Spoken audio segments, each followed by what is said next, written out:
Puluhan botol miras dan 3 pasangan bukan suami istri terjaring. Mendagri tinjau sawah tertimbun lumpur di PD Jaya.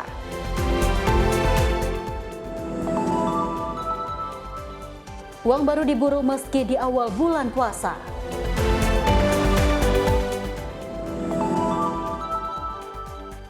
PT Transjakarta meminta maaf atas kecelakaan bis di Cipulir. Kuota impor energi nasional tidak bertambah.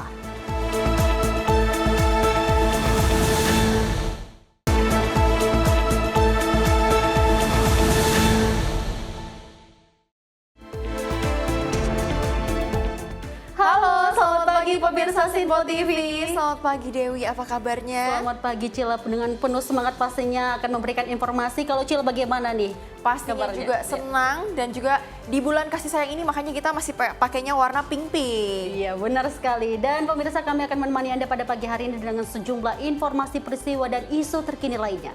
Selama 2 jam ke depan, selain itu kami juga masih akan menghadirkan informasi mengenai peristiwa dan juga ekonomi dari Indonesia dan mancanegara. Bersama saya Priska Priscilla. Dan saya Dewi Manik, inilah informasi selengkapnya menyapa Indonesia Pagi untuk Anda.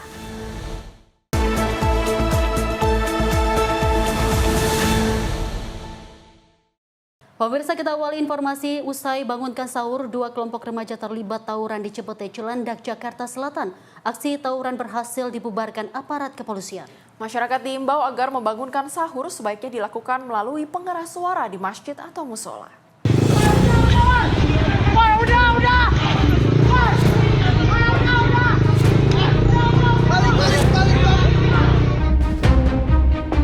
Dua kelompok remaja ini terlibat tawuran di Jalan Cipete Raya, Cipete Selatan, Cilandak, Jakarta Selatan. Kedua kelompok saling serang dengan menggunakan kayu, batu, dan cairan yang diduga sebagai air keras.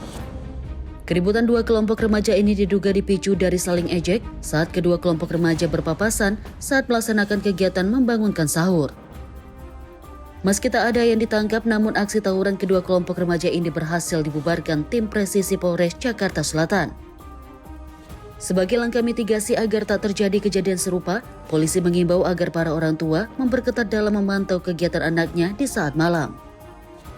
Polisi juga mengimbau agar warga melaksanakan kegiatan membangunkan sahur melalui pengeras suara di masjid atau musola.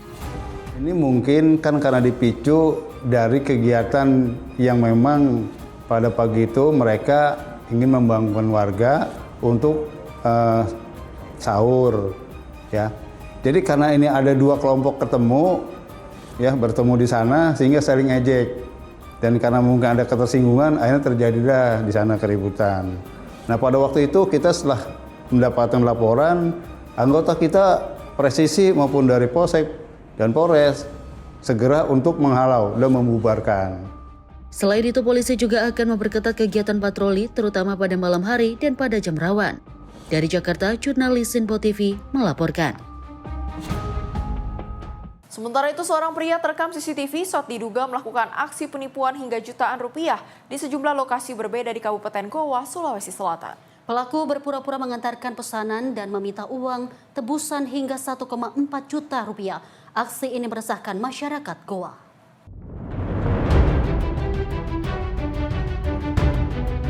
Rekaman kamera pengawas atau CCTV yang viral di media sosial ini memperlihatkan aksi seorang pria saat menyasar salah satu gerai laundry di perumahan Citra Garden, Kecamatan Sombo Opu, Kabupaten Goa. Berdalih mengantarkan paket pesanan pemilik laundry, ia pun meminta uang pembayaran sebesar Rp1.470.000 kepada karyawan yang berjaga. Lantaran hanya memiliki uang Rp300.000 di laci kasir, karyawan ini pun menyerahkannya kepada pelaku. Korban baru menyadari telah tertipu setelah mengonfirmasi pemilik laundry yang mengaku tidak pernah memesan barang apapun. Tak hanya di gerai laundry, di hari yang sama pelaku diduga juga menyasar sebuah counter pulsa dengan modus serupa. Di lokasi ini pelaku berhasil menggasak uang tunai sebesar Rp1.500.000. Dalam sepekan terakhir, pelaku diketahui sudah beraksi di 4 lokasi berbeda. Aparat Satreskrim Polsek Sombo Opu yang tengah melakukan penyelidikan menduga pelaku merupakan spesialis penipuan lintas wilayah. Identitas pelaku kini telah dikantongi berdasarkan hasil analisis rekaman CCTV. Warga diimbau untuk lebih waspada terhadap kurir paket yang meminta sejumlah uang, terutama jika tidak merasa melakukan pemesanan secara tunai atau COD. Jadi pertamanya pegawaiku yang layani ini penipu, dia menelpon ke saya, bilang, "Ibu pesan ada kita pesan barang, yang apa itu tempat laci, yang tidak, kenapa? Ini ada orang datang minta uang sama saya." Nah, bagaimana ceritanya? Dia jelaskanlah sama saya, bilang jadi dia jelaskan lagi dia minta uang ibu karena pesan uang laci. Bukanlah laci 147 dikasihlah uang 147.000. Terus si penipu lagi bilang, bukan 1.470.000. Nah, tidak cukup diulang di sini. Nah, tidak cukup bayar Bu. Ya sudah, penipu bilang, uang yang ada di laci berapa di situ yang cukup, tapi sisanya ditransfer. Percayalah percaya ini pegawaiku bilang dikasihlah. Tidak cukup, cuma 370, kebetulan uang besar 300.000, 350. Yang kasih mau kasih aja uang 20, dia mau 10 kasih Kak. Jadi dikasih itu yang 370.000 itu. Yang di awalnya minta 1.470.000. Seperti itu. Alasannya uang itu untuk apa itu? Pembelian barang. Pembelian barangnya itu tempat uang laci. Jadi ceritanya dia meminta uang dulu. Terus dia ambil uang, nanti dia bawakan barangnya. Selain di tempat ini ada tempat lain yang dikena tipu juga? Ya, jadi hari Senin tanggal 9 itu dia ke sini laundry Citra Garden. Hari Selasa saya dapat informasi juga itu dia datang ke counternya Om. Pas saya lihat mukanya sama, pelaku yang sama. Dia berhasil dapat di situ juga uang. Berapa dia? Dia dapatnya 1.500.000 di BRI Lin itu. Resah dengan? Pasti resah karena pertama pegawai sudah merasa ketakutan setiap terima customer. Pasti kita, apalagi terutama laki-laki, kalau terima pasti merasa deg-degan, gemetar seperti itu. Mendatangi salah satu laundry yang ada di Citra Garden dengan berpura-pura pemilik laundry tersebut memesan satu laci tanpa uang. Namun karyawan dari laundry tersebut tidak memiliki uang sejumlah itu, sehingga terduga pelaku menyampaikan bahwa uang yang ada saja di situ. Pelakunya beraksi di berapa TKP ini, Bang? Jadi ada pun informasi yang sementara kami pelajari, ada beberapa TKP termasuk titik-titik di Kabupaten Goa, Makassar, dan sekitarnya. Dari Kabupaten Goa, Sulawesi Selatan, jurnalis Info TV melaporkan.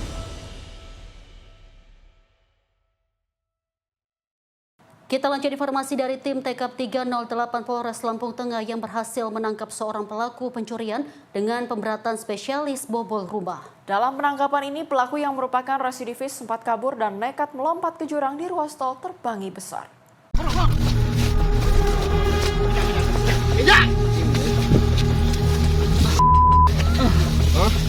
Inilah detik-detik penangkapan buron pencurian dengan pemberatan oleh tim TKP 308 Polres Lampung Tengah, Lampung. Pelaku berinisial RD alias Labai yang merupakan seorang residivis berusaha melarikan diri saat akan ditangkap, bahkan nekat terjun ke jurang di sekitar ruas tol Terbangi Besar. Kejar-kejaran sempat terjadi, namun petugas akhirnya berhasil mengamankan pelaku. Situasi juga sempat memanas saat istri pelaku mencoba menghalangi proses penangkapan. Menurut polisi, RD merupakan warga kecamatan Terbangi Besar yang terlibat dalam sindikat kasus pembobolan rumah di 5 tempat kejadian perkara di wilayah Lampung bersama 2 pelaku lain yang masih buron. Pelaku mengaku hasil kejahatan digunakan untuk membeli minuman keras, bermain judi online, dan memenuhi kebutuhan hidup. Satuan Reskrim Polres Lampung Tengah berhasil mengungkap kasus pencurian dengan pemberatan. Tersangka yang kami amankan berjumlah 1 orang dari total 3 tersangka, di mana 2 masih dalam pencarian. Hasil penyelidikan mengungkapkan pelaku yang kami amankan telah melakukan tindak pidana pencurian dengan pemberatan di 5 tempat kejadian perkara. 2 di Lampung Tengah, 1 di Lampung Utara, dan 2 di Metro. Tersangka melakukan pencurian dengan alasan untuk membeli minuman keras, judi online, dan kebutuhan sehari-hari. Untuk modus yang dilakukan oleh para pelaku dengan merusak jendela rumah korban. setelah jendela dirusak, pelaku memasuki rumah dan mengambil barang-barang berharga milik korban. Pelaku ini termasuk sindikat karena dilakukan oleh 3 orang, di mana TKP-nya lebih dari 1 kabupaten. Mereka termasuk pencuri lintas kabupaten. Saat ini, polisi masih memburu 2 rekan pelaku yang telah ditetapkan sebagai DPO. Sementara pelaku RD bakal dijerat pasal pencurian dengan pemberatan dengan ancaman pidana penjara maksimal 7 tahun. Dari Lampung Tengah, Lampung, jurnalis Simpo TV melaporkan. Sementara itu, seorang spesialis jambret yang kerap meresahkan warga Kota Palembang berakhir di tangan polisi. Pelaku ditangkap petugas tanpa perlawanan di kediamannya beserta sejumlah barang bukti hasil kejahatan.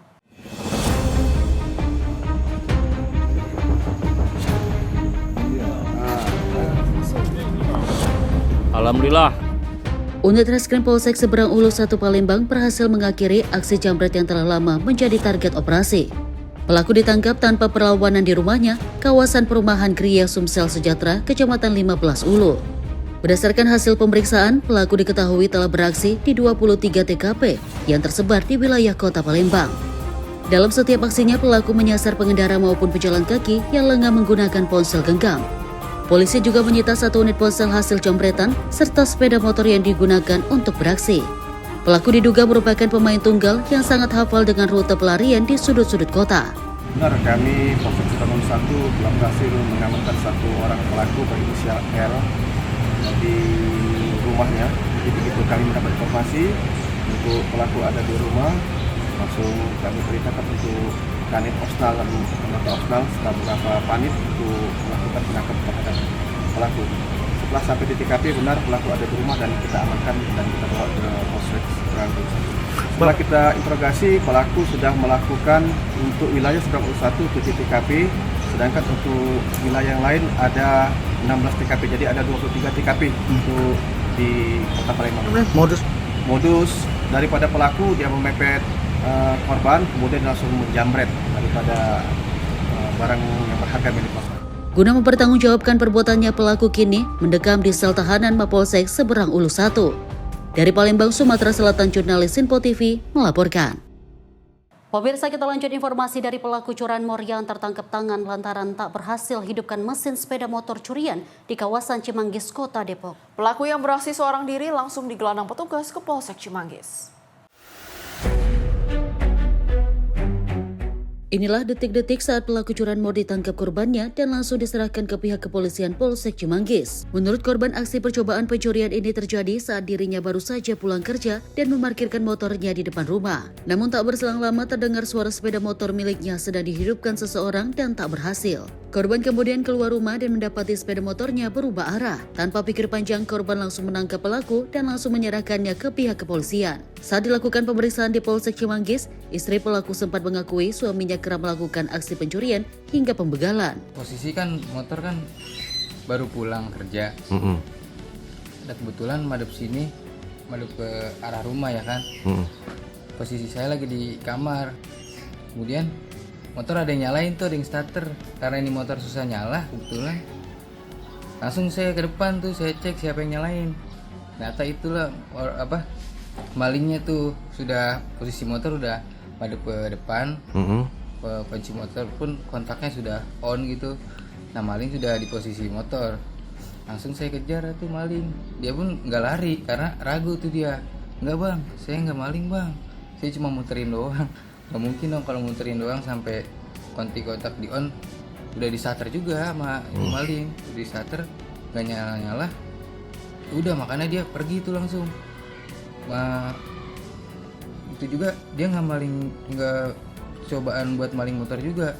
Dia bawa tas lempang, itu tas lempang juga udah ambil di dalam rumah. Itu kalau tas lempang udah di dalam rumah, dia udah masuk berarti ke dalam rumah.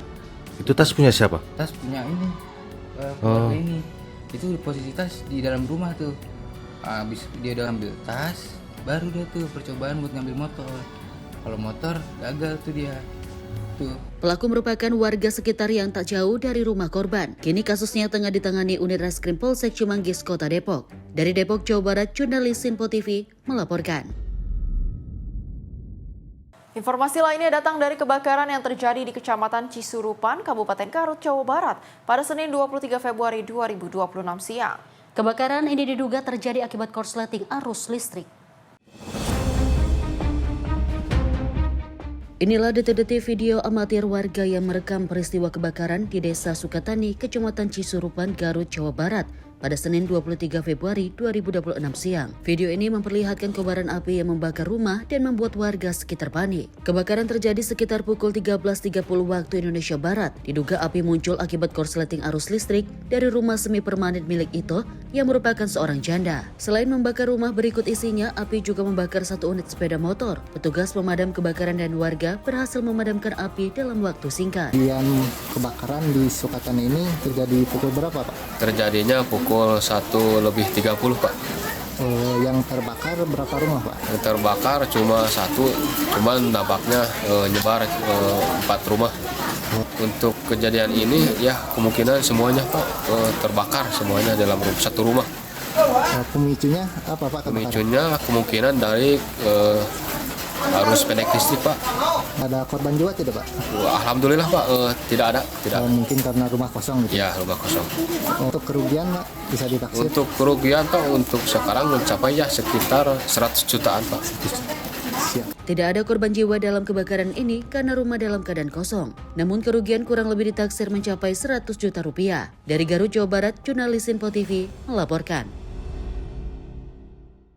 Pemirsa, guna menciptakan kondisi aman dan nyaman selama bulan suci Ramadan, Satuan Reserse Kriminal Polresta Serang Kota menggelar operasi penyakit masyarakat atau PEKAT. Hasilnya, petugas menyita puluhan botol minuman keras berbagai merek dan mengamankan 3 pasangan bukan suami istri dari sejumlah penginapan.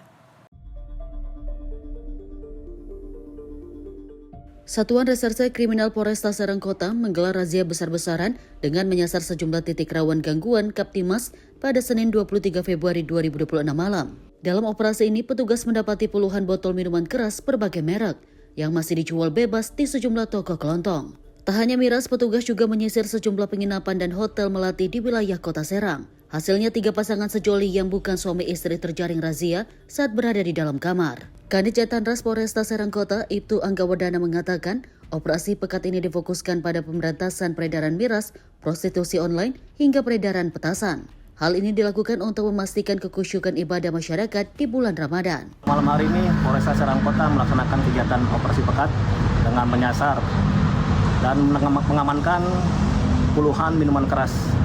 Kemudian setelah itu kita menyasar ke beberapa tempat penginapan dan diantaranya kita menemukan pasangan perempuan dan laki-laki yang bukan berstatus suami istri. Setelah kita amankan minuman keras dan 3 pasang perempuan dan laki-laki itu kita amankan ke Polresta Serang Kota. Bang, kegiatan ini akan berlangsung sampai kapan? Baik, untuk kegiatan operasi pekat ini dimulai dari tanggal 16 sampai dengan tanggal 25 Februari 2026. Untuk kegiatan operasi pekat ini yaitu yang pertama adalah peredaran minuman keras, kemudian prostitusi, kemudian ada petasan maupun kembang api untuk penyakit masyarakat yang ada di wilayah hukum Polresta Serang Kota. Seluruh barang bukti miras serta 3 pasangan tersebut langsung dibawa ke Mapolresta Serang Kota untuk didata dan dimintai keterangan lebih lanjut. Adapun operasi serupa akan terus dilakukan secara rutin hingga 25 Februari mendatang. Dari Serang, Banten, jurnalis Info TV melaporkan. Lapas kelas 2B Takalar terbakar. Informasi selengkapnya usai jeda, tetaplah bersama kami di Menyapa Indonesia Pagi.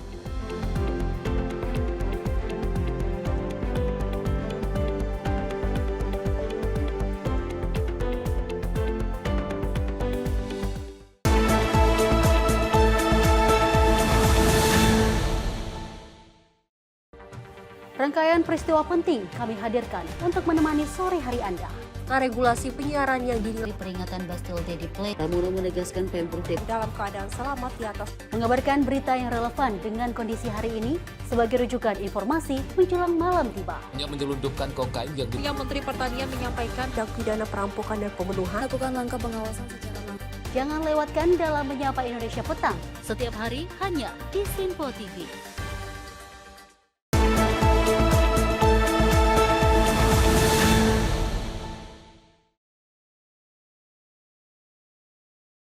Selamat pagi pemirsa, terima kasih Anda kembali menyaksikan Menyapa Indonesia Pagi.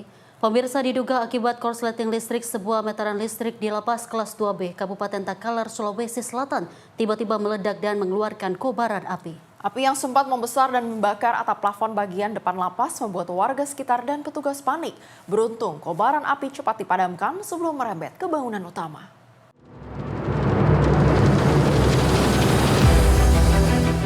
Inilah rekaman video amatir warga saat api berkobar hebat pada meteran listrik di kantor lembaga pemasyarakatan kelas 2B Takalar. Kobaran api yang tiba-tiba membesar sempat merembet dan membakar sebagian atap plafon di bagian depan bangunan lapas. Warga yang melihat kepulan asap hitam disertai percikan api langsung berteriak meminta pertolongan. Karena khawatir api akan meluas, warga sekitar bersama petugas lapas bahu-membahu memadamkan api dengan alat seadanya. Petugas PLN yang tiba di lokasi kejadian langsung memutus aliran listrik dan mengganti meteran yang sudah hangus terbakar. Dari hasil pemeriksaan sementara, insiden ini dipastikan akibat hubungan arus pendek pada panel meteran listrik. Ada kebakaran, laporan masuk kebakaran terapel yang terbakar. Terus armada dari kantor berapa unit dari kita? Ada 2 unit dari Mapedang Damkar ke menuju ke TKP di sana, Pak. Namun setelah di lapas, Pak, api sudah dikuasai? Api sudah, ya. Sudah padam, Pak, ya? Sudah padam, ya. Apa yang tadi meledak di sana, Pak? Trafo listrik yang di kilometernya itu. Iya, lapas Takalar. Tidak ada korban jiwa dalam peristiwa ini, namun akibat kebakaran tersebut, aliran listrik di dalam lapas sempat padam total dan kini masih dalam proses penanganan lanjutan oleh pihak PLN Kabupaten Takalar. Dari Kabupaten Takalar, Sulawesi Selatan, jurnalis Info TV melaporkan. Ada pula longboat berpenumpang 7 orang yang berhasil evakuasi oleh tim SAR gabungan setelah mengalami mati mesin dan terombang-ambing di sekitar perairan Kabupaten Maluku Tenggara pada Minggu 22 Februari 2026. Pemirsa, longboat bersama penumpang tersebut berhasil ditemukan dalam kondisi selamat dengan jarak sekitar 7 nautical mile dari lokasi kejadian awal.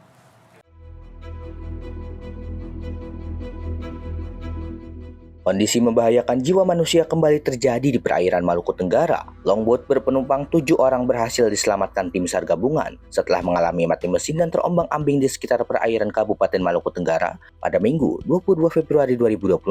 Sekitar pukul 6 pagi waktu Indonesia Timur, longboat beserta 7 orang tersebut berhasil ditemukan dalam kondisi selamat dengan jarak kurang lebih 7 nautical mile dari lokasi kejadian awal. Seluruh korban kemudian dievakuasi tim SAR gabungan menuju Pulau Tayandu. Diketahui, longboat tersebut bertolak dari Kota Tual, tujuan Pulau Kur pada Sabtu 21 Februari 2026 sekitar pukul 15 waktu Indonesia Timur dengan membawa 7 orang penumpang. Namun setelah tiba di perairan antara Pulau Tayandu dan Pulau Kur sekitar pukul 23.47 waktu Indonesia Timur, longboat tersebut mengalami mati mesin dan terombang-ambing. Tim redaksi Info TV melaporkan. Kita lanjut informasi dari Kasatgas Tito Karnavian yang meninjau langsung lahan persawahan yang tertutup lumpur akibat banjir di Kecamatan Merah 2, Kabupaten Pidi. Tito menekankan pentingnya dukungan dari Kementerian Pertanian untuk mempercepat pemulihan lahan terdampak.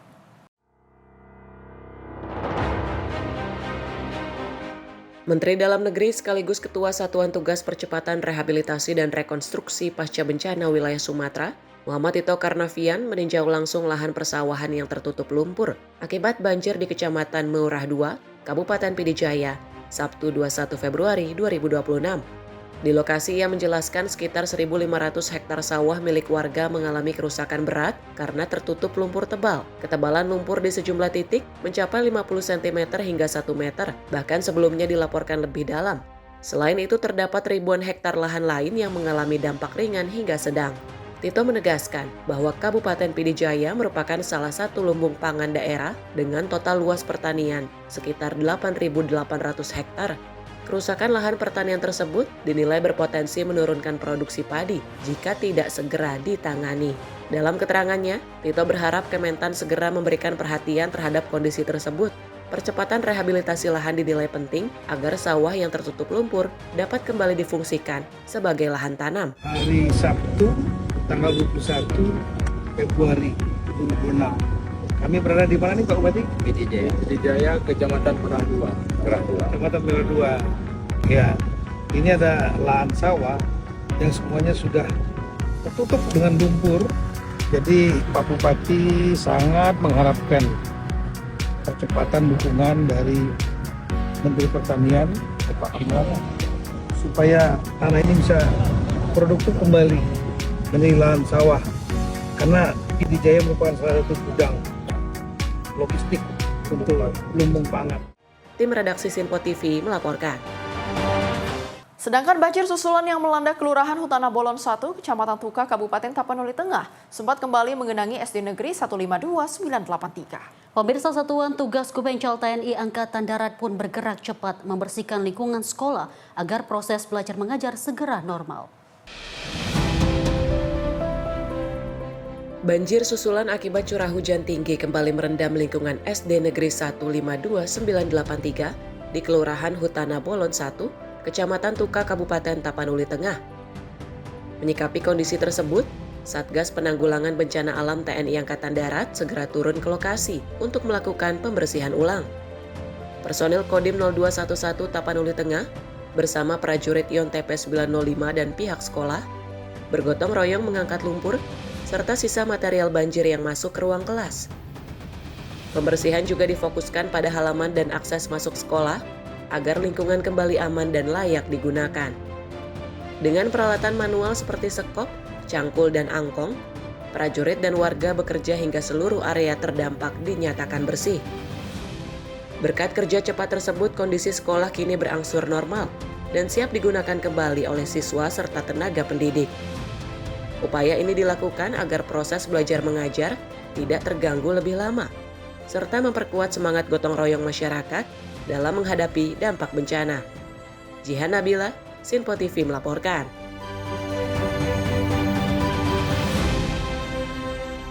Pemirsa, prajurit TNI Angkatan Darat terus menggebut pembangunan jembatan gantung di Desa Burni Bius, Kecamatan Silinare, Kabupaten Aceh Tengah. Meski dihadapkan pada medan sulit dan keterbatasan akses, progres pembangunan kini telah mencapai 51%. Di tengah kondisi medan yang curam dan akses terbatas, prajurit TNI Angkatan Darat terus memacu pembangunan jembatan gantung di Desa Burni Bius, Kecamatan Silinara, Aceh Tengah. Jembatan sepanjang 75 meter ini akan menjadi penghubung utama Desa Burni Bius dengan Dusun Gantung Langit yang selama ini harus ditempuh melalui jalur sulit dan beresiko. Hingga 21 Februari 2026, progres pembangunan telah mencapai 51%. Personil Kodim 0106 Aceh Tengah bersama Yon TP 854 Dharma Kersaka bekerja bersama warga menyelesaikan tahap demi tahap konstruksi. Material bangunan diangkut secara bertahap menggunakan kendaraan roda 2 karena kendaraan besar tidak dapat menjangkau lokasi. Saat ini prajurit tengah menyelesaikan pemasangan bantalan papan dan struktur penopang sebagai bagian krusial dari rangka utama jembatan. Meski dihadapkan pada kendala logistik dan kondisi alam yang menantang, semangat dan disiplin prajurit tetap terjaga. Diharapkan dengan rampungnya jembatan ini, akses warga menuju lahan pertanian, sekolah, dan pusat aktivitas ekonomi dapat kembali normal dan lebih aman. Jihan Nabila, Sinpo TV melaporkan. Kita beralih ke Kementerian Pekerjaan Umum yang membawa kabar signifikan bagi masa depan ekonomi kerakyatan di Kabupaten Jember. Pemirsa, Menteri PU Dodi Hanggoda memastikan bahwa Pasar Tanjung Jember tidak lagi sekedar direvitalisasi, melainkan akan dibangun ulang secara menyeluruh.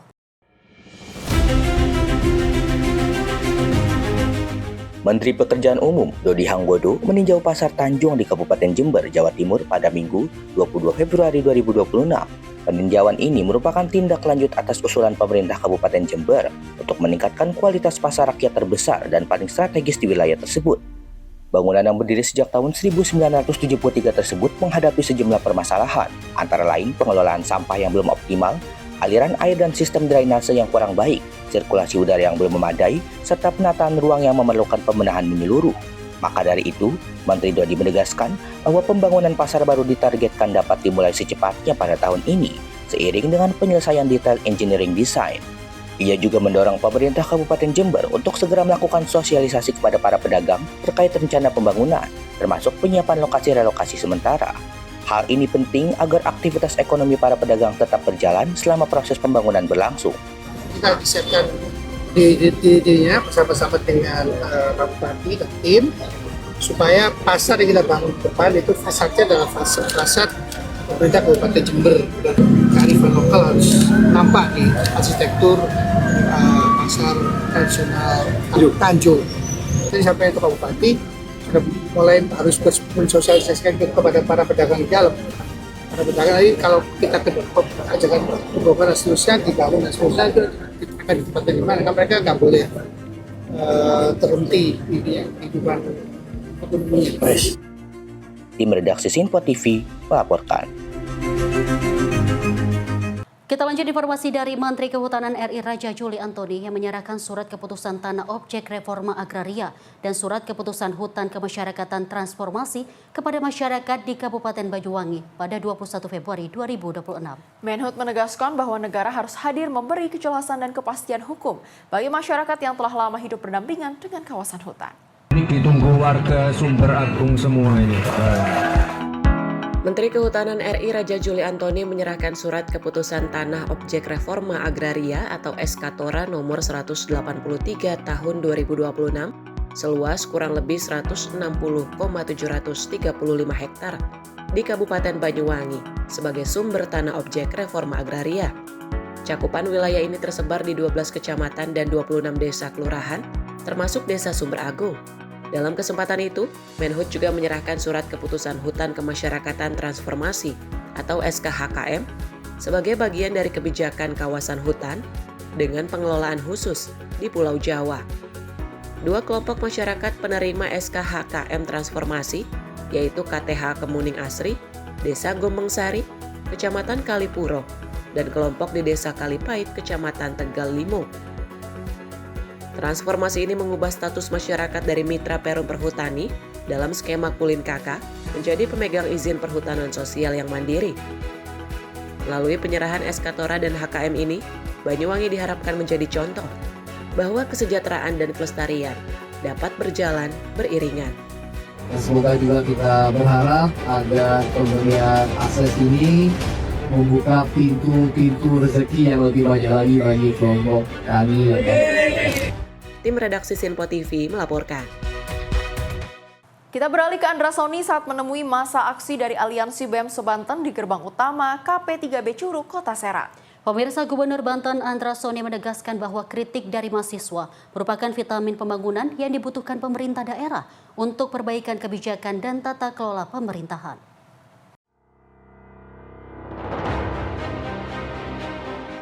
Gubernur Banten Andra Soni tepat setahun menjalani kepemimpinannya di Provinsi Banten. Ia pun menemui mahasiswa yang berdemonstrasi, merefleksikan setahun sejak pelantikan Gubernur Andra Soni dan Wakil Gubernur Dimyati Natakusuma.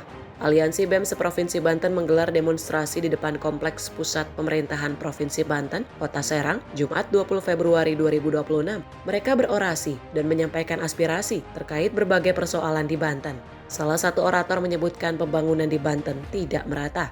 Menurut dia, wilayah selatan seperti Lebak dan Pandeglang jauh tertinggal dibanding daerah lain, khususnya Tangerang Raya. Selain itu, mahasiswa menyampaikan aspirasi soal calo tenaga kerja hingga masalah truk odol yang memakan korban. Andra ditemani Kapolda Banten Irjen Hengki menemui masa aksi.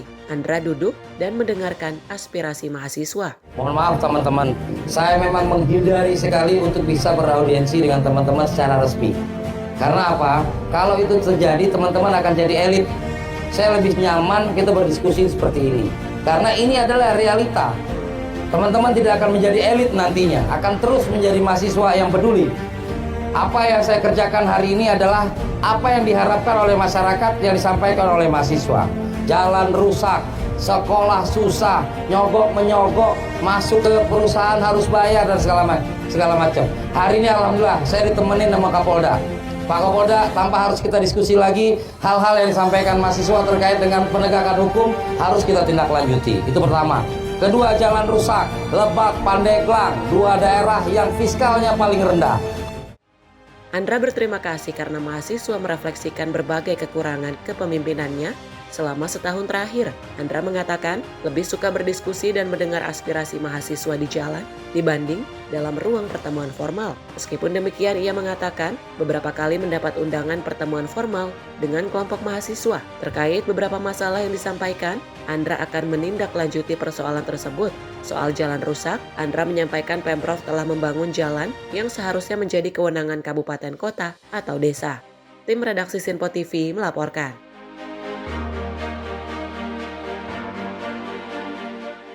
Pemirsa, Kemenhub siapkan strategi besar angkutan Lebaran 2026. Informasi selengkapnya usai jeda berikut ini. Tetaplah bersama kami.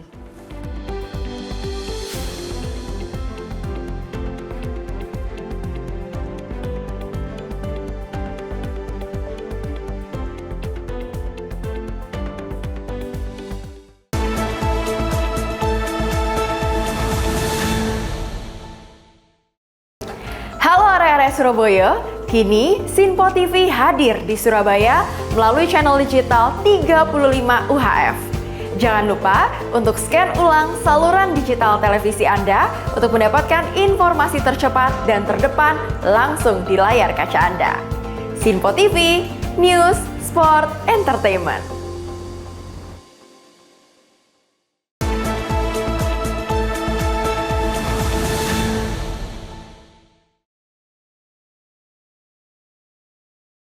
Terima kasih pemirsa, Anda kembali bersama kami di Sinpo TV. Kita lanjutkan ke informasi berikutnya mengenai Kementerian Perhubungan yang menyiapkan berbagai strategi untuk menghadapi lonjakan pergerakan masyarakat saat angkutan Lebaran 2026.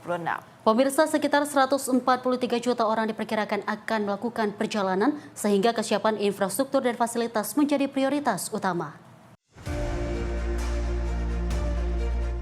Kementerian Perhubungan memperkirakan potensi pergerakan masyarakat selama angkutan Lebaran 2026 mencapai 143 juta orang. Menteri Perhubungan Dodi Purwagadi melakukan koordinasi dengan Menteri Agama Nasaruddin Umar untuk memastikan kesiapan penyelenggaraan mudik nasional. Salah satu langkah yang disiapkan adalah pemanfaatan masjid di sepanjang jalur mudik sebagai tempat istirahat atau titik transit bagi pemudik. Selain itu, Kementerian Perhubungan juga menyiapkan fasilitas lain seperti terminal dan jembatan timbang untuk digunakan sebagai titik istirahat tambahan. Langkah ini diambil untuk mengurangi kelelahan pengendara dan juga meningkatkan keselamatan selama perjalanan. Kemenhub menegaskan koordinasi antar instansi akan terus diperkuat agar arus mudik dan juga arus balik dapat berjalan aman, lancar, dan juga terkendali. Pihaknya menyiapkan berbagai langkah antisipasi menghadapi lonjakan pemudik, termasuk penyediaan fasilitas istirahat dan penguatan koordinasi antar instansi. Kementerian Perhubungan juga mengimbau masyarakat untuk merencanakan perjalanan dengan baik, serta memanfaatkan fasilitas yang telah disediakan demi keselamatan selama mudik. Tim redaksi Sinpo TV melaporkan. Sementara itu, pemirsa, Menteri Perhubungan RI Dodi Purwagadi melakukan audiensi bersama Menteri Agama RI Nasaruddin Umar dalam rangka kesiapan penyelenggaraan angkutan Lebaran tahun 2026. Salah satu yang disiapkan ialah pemanfaatan rumah ibadah, khususnya masjid, yang berada di jalur mudik sebagai titik transit bagi para pemudik.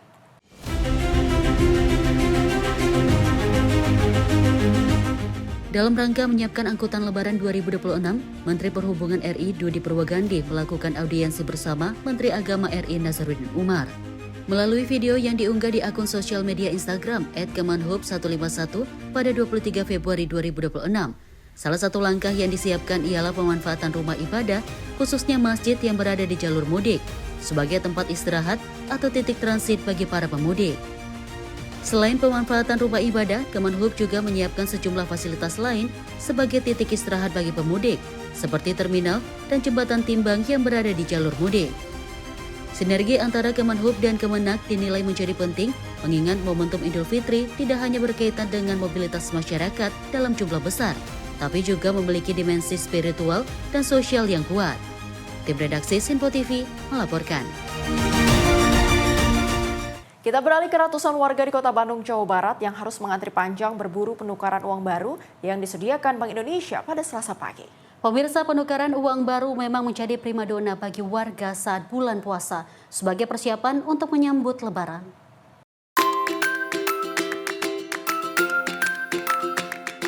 Seperti inilah antrian panjang ratusan warga saat akan menukarkan uang baru di Gor Saparua, Kota Bandung, Jawa Barat pada Selasa pagi. Antrian panjang ini harus dibagi di dalam dan di luar agar tidak terjadi penumpukan warga. Warga yang juga berdatangan tak hanya dari Bandung saja, tetapi berasal dari Cimahi, Kabupaten Bandung Barat, dan sekitarnya. Namun tak mudah bagi warga untuk melakukan proses penukaran uang baru ini. Sebagai syarat utama, warga harus terlebih mendaftar secara online lewat aplikasi penukaran uang baru di situs Bank Indonesia. Tentu saja ribuan warga berjuang mendaftar dengan kuota terbatas. Penukaran uang baru pada bulan puasa memang selalu disambut antusias warga setiap tahunnya. Kebutuhan lebaran buat bagi-bagi ke anak, kemudian kerabat dan saudara di kampung halaman menjadi tujuan utama. Jumlah penukaran uang baru setiap warga sendiri dibatasi, yaitu terbatas Rp5.300.000 saja. Uang receh itu sesuatu yang tambah menyenangkan ketika akan menghadapi Lebaran dan untuk menyenangkan saudara juga karena uangnya baru jarang juga gitu. Ini akan dibagikan kapan Bu? Ke siapa aja Bu? Jadi banyak yang dibagiin ke saudara pas ketika hari Lebaran. Tadi nunggunya lama atau gimana Bu? Alhamdulillah sih kalau nunggu pelayanannya cepat, cuma nunggu lamanya karena saya datangnya 1 jam sebelum, jadi ya agak lama karena emang belum jadwalnya. Bu, kemarin pas daftar online-nya susah nggak sih Bu? Untuk daftar online sedikit terkendala karena mungkin banyak yang chat juga, jadi yang itu harus ngeluar. Buat bagi-bagi sama saudara, kerabat gitu kan, keponakan juga, ya, buat menyemarakan lah. Dari 1 bulan kan anak-anak pada puasa, jadi ya bagi-bagilah gitu. Mas, ini kan Lebaran masih lama nih, kenapa sih baru-baru awal puasa ini udah nukerin nih Mas? Mungkin karena ada kesempatan aja gitu ya, karena di akhir Lebaran, akhir Ramadan biasanya ada kegiatan lain gitu biasanya. Kalau keluarga masak-masak gitu kan, terus kita mau belanja segala macam, dan kebetulan kemarin war juga untuk dapat ini war kan, jadi untungnya dapat dari rezeki gitu buat dapatnya sekarang. Kemarin pas daftar kesulitan nggak sih Mas?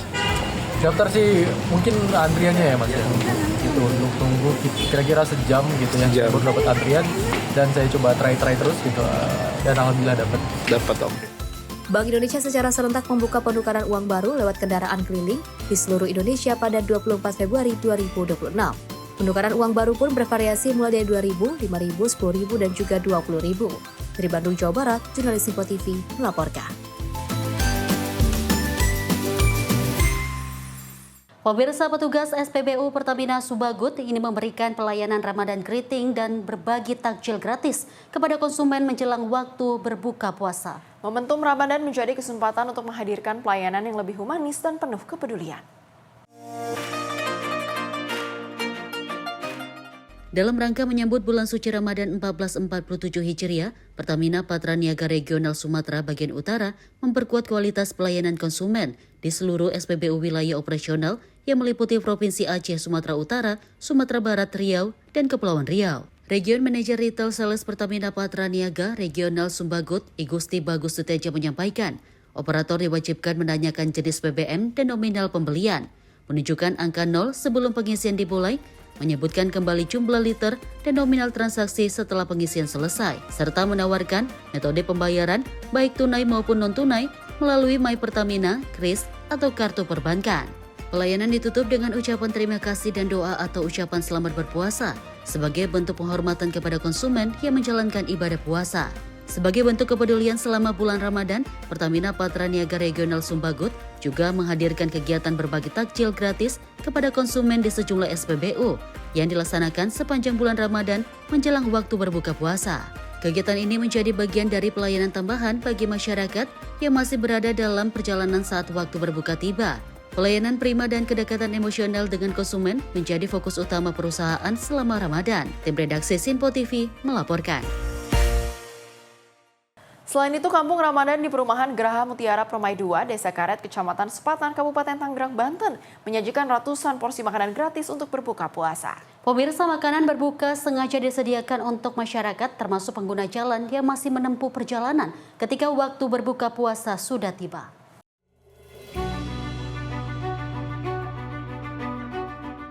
Masyarakat Kampung Ramadan yang berada di Perumahan Geraha Mutiara Permai 2, Desa Karet, Kecamatan Sepatan, Kabupaten Tangerang, Banten, secara sukarela memberikan takjil gratis bagi warga sekitar maupun pengguna jalan untuk berbuka puasa. Kegiatan ini dilakukan warga Kampung Ramadan di setiap datangnya momentum bulan Ramadan, dimulai sejak hari pertama puasa. Setiap harinya panitia Kampung Ramadan membagikan sebanyak 700 hingga 1000 porsi takjil dengan berbagai varian menu seperti bihun, pecel, gorengan, nasi dengan lauk, semur daging sapi, semur ayam, sayur tahu dan toge, hingga minuman es sirup serta teh hangat. Ketua Panitia Pelaksana Kampung Ramadan Fujiono mengatakan, kegiatan berbagi makanan buka puasa rutin dilakukan selama bulan Ramadan. Selama kegiatan berlangsung, pihak panitia menyiapkan sekitar 700 hingga 1000 porsi makanan serta minuman untuk warga sekitar dan pengguna jalan. Terkait anggaran kegiatan, panitia bersama warga perumahan mengumpulkan uang secara kolektif dan juga tidak menutup sumbangan yang masuk dari luar. Perharinya panitia menghabiskan anggaran sebanyak 4 hingga 5 juta rupiah, sementara total keseluruhan dana yang dibutuhkan sebanyak 125 juta. Jadi kami menyediakan takjil gratis, Pak, untuk saudara-saudara kita yang memang pada saat waktu berbuka itu melintas di sini, dan juga untuk warga yang ada di perumahan GP2, Pak. Ya. Dan juga untuk saudara-saudara kita yang memang suka bersedekah di bulan Ramadan. Kami siapkan wadahnya, ya kan, dikemas di dalam Kampung Ramadan ini. Salah satu warga sekitar tidak mengungkapkan kegiatan Kampung Ramadan sangat bermanfaat bagi warga sekitar yang membutuhkan. Menurutnya, meski makanan dibagikan secara gratis, menu makanan di Kampung Ramadan tetap mewah dan lezat, sehingga para pengunjung senang untuk singgah berbuka puasa. Tanggapan saya mengenai Kampung Ramadan ini sangat luar biasa, membantu sekali, apalagi bagi masyarakat-masyarakat yang udah hampir setiap tahun ke sini. Karena Kampung Ramadan ini udah hampir 10 tahun berjalan. Makanya banyak membantu, apalagi orang-orang yang membutuhkan, kayak orang-orang pengemis. Biasanya dikhususkan untuk para pekerja yang kena macet gitu ya. Sementara itu, Wakil Gubernur Banten Dimyati Natakusuma menyampaikan apresiasi adanya Kampung Ramadan yang peduli terhadap sesama warga. Menurutnya, Kampung Ramadan adalah bentuk kepedulian masyarakat terhadap lingkungan dan sosial. Nah, maka begitu adanya Kampung Ramadan di Sepatan ini, saya menyambut baik. Berarti kampung ini kampung yang aman, damai, gemah ripar, referapi, dan loh jinawi. Dalam arti adalah betul-betul kampung ini kampung Kalimah. Kalimah tadi adalah kampung yang masyarakatnya beriman dan bertakwa.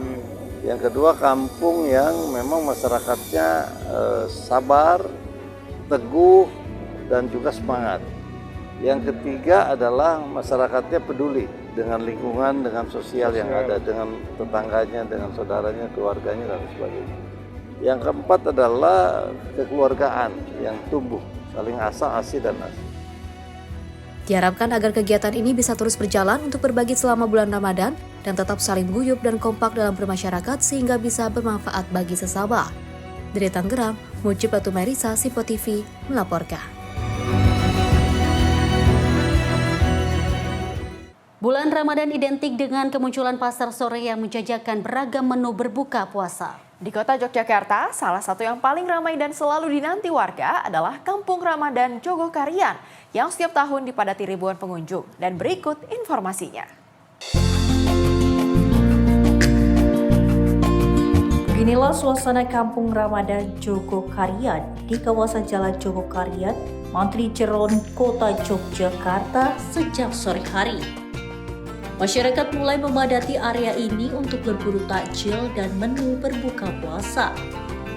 Kampung Ramadan Jogokarian memang menjadi magnet tersendiri di setiap bulan suci.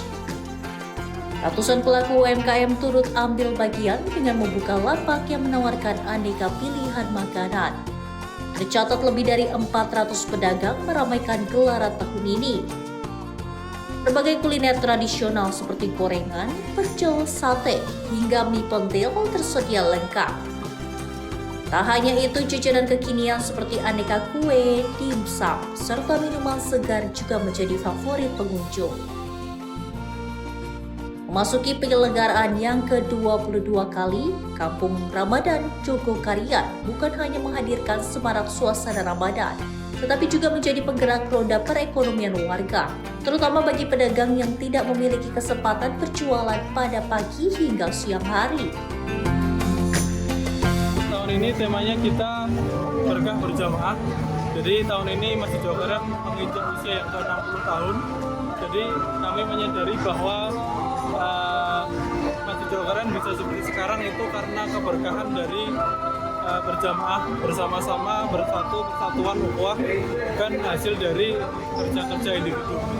Untuk pedagang kita tahun ini ada di angka 400, alhamdulillah peningkatan juga dari tahun lalu yang kita hanya 350, kita meningkat ada 50 tambahan lapak untuk pasar sore. Memeriahkan pasar Ramadan Jogokarian. Ini rencana mau belanja apa aja di sini, Bu? Jajanan macam-macam. Ini baru nyoba es cincau sama tahu goreng isinya. Ini nanti mau masih ke jalan di sana mau nyoba dimsum dan makanan lain. Ini selalu Ramadan selalu kesini atau bagaimana, Ibu? Iya, tiap tahun pasti kesini. Kesannya gimana, Bu, di Kampung Ramadan Jogo Karian? Pastinya yang dikangenin banyak jajanannya ini meriah banget. Jadi pasti tiap tahun harus absen nih kesini. Para pedagang mulai melayani pembeli sejak pukul 3 sore hingga menjelang azan maghrib. Dengan harga yang relatif terjangkau, Kampung Ramadan Jogo Karian terus menjadi destinasi favorit warga untuk menyiapkan hidangan berbuka puasa. Dari Yogyakarta, jurnalis Sinpo TV melaporkan. Kita beralih ke informasi lain dari Keluarga Besar Persatuan Wartawan Indonesia Pusat menggelar buka puasa bersama anak yatim di Hall Dewan Pers Kebon Siri, Jakarta Pusat. Pemirsa, dalam buka puasa bersama tersebut, PWI mengusung tema Ramadan meningkatkan ketakwaan dan berbagi kebahagiaan bersama yatim piatu.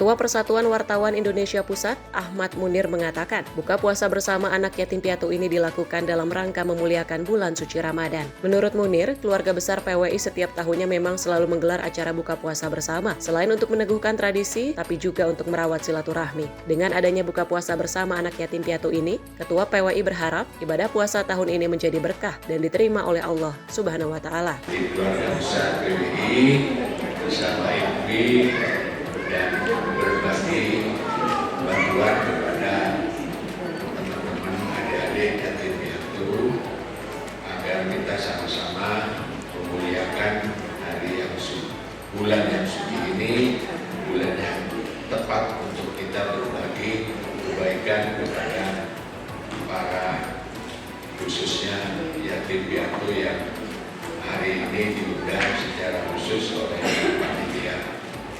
PWI setiap tahun selalu menggelar acara buka puasa.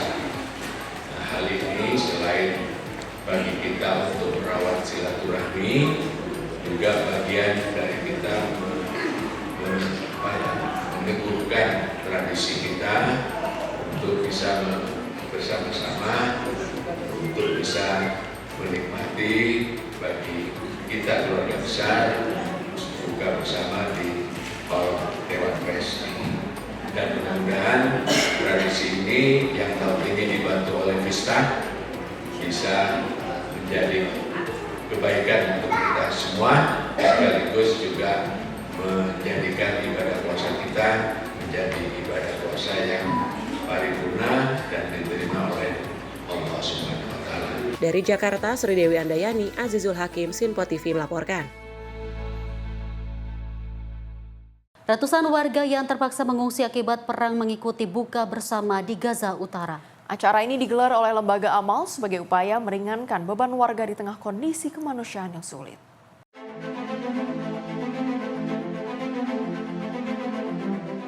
Rekaman dari kawasan Al-Nasr, lingkungan Al-Rimal di kota Gaza menunjukkan ratusan warga dan anak-anak berkumpul di sepanjang meja iftar yang terbentang di antara puing-puing bangunan dan tenda pengungsian. Acara ini diselenggarakan oleh Human Appeal untuk membantu keluarga di jalur Gaza. Petugas media lembaga tersebut, Abdul Rahman Akilan, menyatakan, buka bersama ini bertujuan meringankan beban warga sekaligus memperkuat solidaritas sosial. Menu yang disajikan meliputi hidangan nasi dan daging, makanan yang disebut sulit didapatkan di tenda-tenda pengungsian, serta dilengkapi kurma, air, dan makanan manis.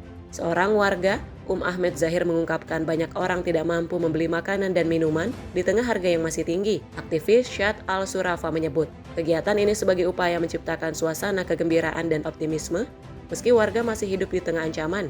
Di tengah bulan suci Ramadan, warga di Gaza menjalani ibadah puasa dengan berat dan pilu, di tengah konflik yang masih membayangi sejak perang antara Israel dan Hamas dimulai pada 7 Oktober 2023.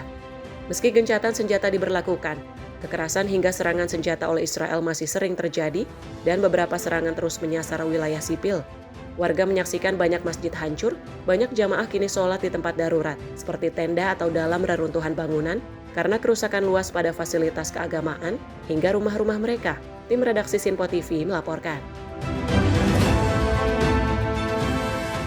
Masih dari mancanegara, di mana di tengah meriahnya pesta olahraga Olimpiade musim dingin 2026, komunitas muslim di Milan juga menjalankan ibadah puasa di bulan Ramadan. Pemirsa, bulan suci tahun ini bertepatan dengan perhelatan olahraga dunia yang menciptakan suasana yang unik di kota tersebut. Setiap sore menjelang matahari terbenam, komunitas muslim di Milan berkumpul di Masjid Al-Wahid untuk melaksanakan buka puasa bersama dan sholat maghrib berjamaah. Meski Milan sedang dipadati atlet dan wisatawan dari berbagai negara, suasana khusyuk tetap terjaga di dalam masjid. Ramadan menjadi momen kebersamaan bagi komunitas muslim di Milan, di mana jemaah dari berbagai latar belakang berkumpul untuk berbuka puasa dan menjalankan ibadah bersama, sekaligus menegaskan keragaman budaya dan agama yang hidup berdampingan di kota tuan rumah Olimpiade musim dingin itu tetap terjaga. Bagi sebagian jemaah, menjalani puasa di tengah hingar-bingar ajang olahraga internasional yang menyita perhatian dunia menjadi pengalaman spiritual yang unik dan berkesan, karena mereka merasakan kekhusyuan ibadah di tengah dinamika kota yang sedang menjadi pusat perhelatan global. Perpaduan antara semangat sportivitas yang terpancar dari arena pertandingan dan kehidupan religius yang berlangsung di masjid-masjid setempat menciptakan warna tersendiri bagi Milan sepanjang Ramadan dan Olimpiade berlangsung secara bersamaan. Tim redaksi Sinpo TV melaporkan. Wapres terima audiensi Forum Ukhuwah Mahasiswa Sumatera. Informasi selengkapnya usai jeda, tetaplah bersama kami di Sinpo TV.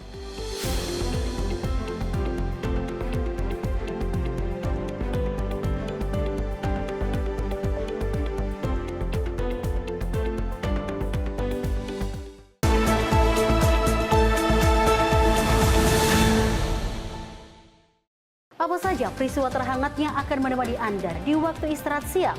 Penting dengan Perdana Menteri Malaysia Anwar Ibrahim. Polisi menyita barang bukti dan beroperasi di Terminal 1B. Ia menyebut GBN bukan sekedar pameran. Beragam isu dan kejadian yang sedang menjadi sorotan kami sajikan secara aktual dan terpilih. Dan Wakil Ketua DPR RI Dasko ke masyarakat. Sebelumnya semua portal secara serentak. Jangan lewatkan Menyapa Indonesia Siang setiap Senin hingga Jumat hanya di Sinpo TV.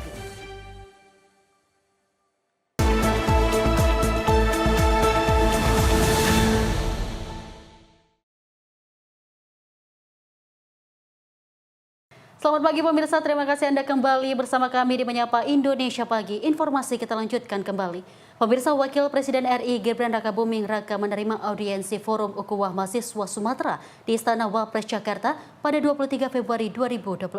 Audiensi sejalan dengan arahan Presiden Prabowo soal perkuat kualitas SDM melalui perluasan akses pendidikan dan penguasaan teknologi di Indonesia.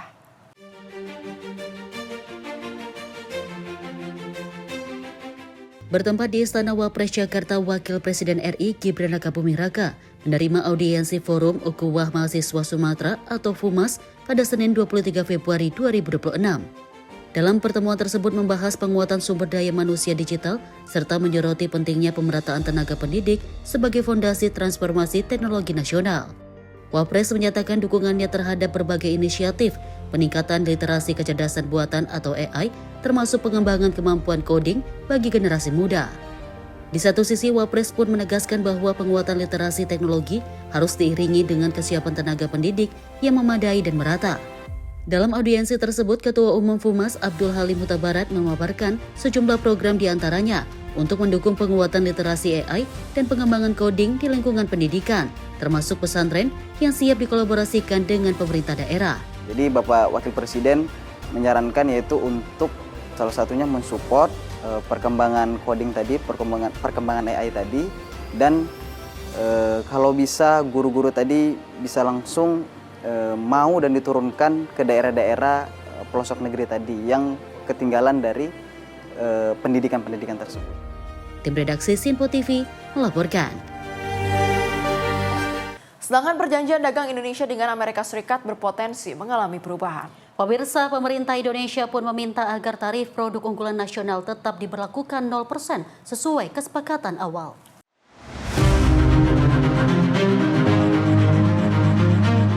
Di tengah dinamika kebijakan perdagangan global, Menteri Koordinator Bidang Perekonomian Erlangga Hartarto menyatakan, Indonesia mengajukan permintaan kepada Amerika Serikat agar tetap memberlakukan tarif impor 0% untuk produk unggulan nasional sesuai kesepakatan Agreement of Reciprocal Tariff. Permintaan ini muncul setelah Mahkamah Agung Amerika Serikat membatalkan kebijakan tarif darurat, sementara Donald Trump berencana menerapkan tarif global 10% sebagai penggantinya. Dalam dokumen ART, kedua negara memiliki waktu 60 hari untuk meratifikasi perjanjian. Selama periode tersebut, implementasi kesepakatan berpotensi disesuaikan mengikuti dinamika kebijakan masing-masing pihak. Indonesia juga membuka opsi penerapan tarif umum 10%, namun tetap meminta pengecualian bagi komoditas unggulan seperti kopi, kakao, produk agrikultur lainnya, serta industri tekstil dan pakaian jadi. Erlangga menegaskan peluang pembebasan tarif masih terbuka karena tercantum dalam perintah Presiden yang berbeda dari aturan yang dibatalkan. Pemerintah kini menunggu perkembangan hingga 60 hari ke depan, sembari menyiapkan berbagai skenario untuk mengantisipasi perubahan kebijakan dalam kerjasama dagang tersebut. Alhamdulillah kemarin Indonesia sudah menandatangani perjanjian, dan yang diminta oleh Indonesia adalah kalau yang lain semua berlaku 10%, tetapi yang sudah diberikan 0% itu kita minta tetap. Nah, jadi ini yang kita tunggu sampai dengan 60 hari ke depan, dan Indonesia siap dengan berbagai senario. Karena senario keputusan Mahkamah Agungnya Amerika ini sudah dibahas dengan USTR sebelum kita tanda tangan. Tim redaksi Simpo TV melaporkan. Kita lanjut informasi dari Menteri Luar Negeri yang menegaskan Indonesia tidak diwajibkan membayar iuran untuk bergabung di Board of Peace. Kontribusi Indonesia dilakukan melalui pengiriman pasukan perdamaian yang fokus menjaga stabilitas sipil. Indonesia menegaskan belum memberikan dana apapun kepada Dewan Perdamaian atau Board of Peace dan bisa tetap menjadi anggota tanpa kontribusi finansial. Menteri Luar Negeri RI Sugiono menjelaskan bahwa biaya kontribusi sebesar USD 1 miliar yang ditawarkan Board of Peace bukanlah syarat wajib keanggotaan. Sugiono juga mengonfirmasi bahwa Indonesia belum menyumbangkan iuran untuk rekonstruksi Gaza yang diumumkan Presiden Amerika Serikat Donald Trump pada pertemuan perdana Board of Peace. Ia menekankan iuran tersebut berbeda dari biaya keanggotaan dan setiap negara memiliki cara kontribusi yang berbeda. 9 negara telah menyatakan komitmen dengan total mencapai USD 7 miliar. Jadi dari awal saya bilang, ini yang namanya itu bukan iuran keanggotaan, bukan syarat keanggotaan, tidak. Kita sekarang sudah anggota, nggak perlu bayar juga nggak apa-apa. Nah, jadi kemarin itu yang dibicarakan soal, ini bukan kontribusi, ini on top of itu yang 1 miliar itu. Ada negara-negara lain yang ingin kontribusi di situ. Secara sukarela. Dan sudah ada pledge berapa kemarin? 5 atau 7. Ada yang uang, ada yang pasukan. Sebagai alternatif kontribusi, Indonesia akan mengirimkan pasukan melalui International Stabilization Force untuk menjaga stabilitas sipil di Gaza. Menlu RI Sugiono menegaskan misi ini bersifat non-militer tanpa pelucutan senjata dan fokus pada dukungan kemanusiaan serta keamanan lingkungan sipil. Tim redaksi Simpo TV melaporkan. Sedangkan Kapolri Jenderal Listio Sigit Prabowo menginstruksikan pemberian hukuman seberat-beratnya kepada oknum Brimob Bribda MS yang diduga menganiaya seorang pelajar di Maluku hingga tewas. Pemirsa, Kapolri menegaskan proses hukum akan dilakukan secara tegas, tuntas, dan transparan.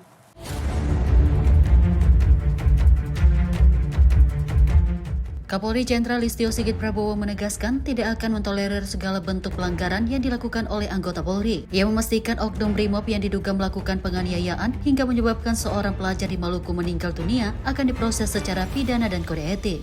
Kapolri juga telah memerintahkan Kapolda Maluku dan Kadif Propam untuk mengusut tuntas perkara tersebut serta memberikan hukuman seberat-beratnya. Menurutnya, penindakan tegas dilakukan untuk memberikan rasa keadilan bagi korban dan keluarga. Kapolri juga menekankan proses penanganan perkara harus dilakukan secara terbuka dan transparan kepada publik. Tim redaksi Simpo TV melaporkan.